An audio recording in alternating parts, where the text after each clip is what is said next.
Hello student, एक दो जो हम लोग अभी पढ़ रहे हैं ग्रेविटेशन जो पढ़ रहे हैं उसका जो की पॉइंट है 90% ग्रेविटेशन किस पे है बेस्ड है आपका एक्सेलरेशन ड्यू टू ग्रेविटी। उस पे इफेक्ट क्या क्या था? 4 इफेक्ट थे।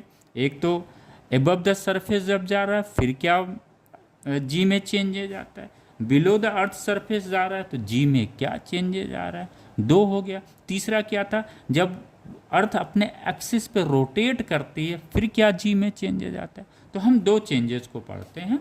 जैसे कोई बॉडी है जिसका मास m है, अगर वो अर्थ के सरफेस पे है तो इसमें जो एक्सेलरेशन ड्यू टू ग्रेविटी होगा वो क्या होगा? जी होगा, राइट। लेकिन जैसे जैसे एबव द सरफेस हाइट बढ़ती है इस बॉडी पे जो जी है वो क्या होता है? डिक्रीज करता है, राइट। डिक्रीज करके सपोज जी डैश हो गया। इस जी डैश की जो वैल्यू आएगी ये आएगी इस ये जी हो गया जो अर्थ सरफेस पे -2hg/r, जहाँ पे r क्या है? रेडियस ऑफ द अर्थ है। तो एक रिलेशन हमको ये मिल गया।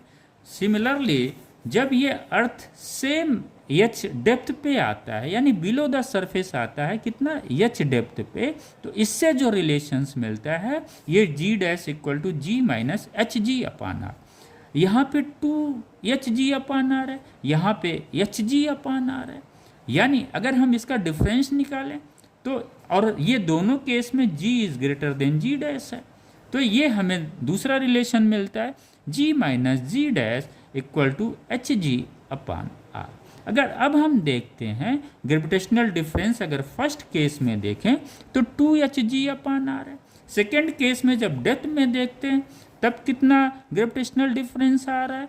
hg/r है।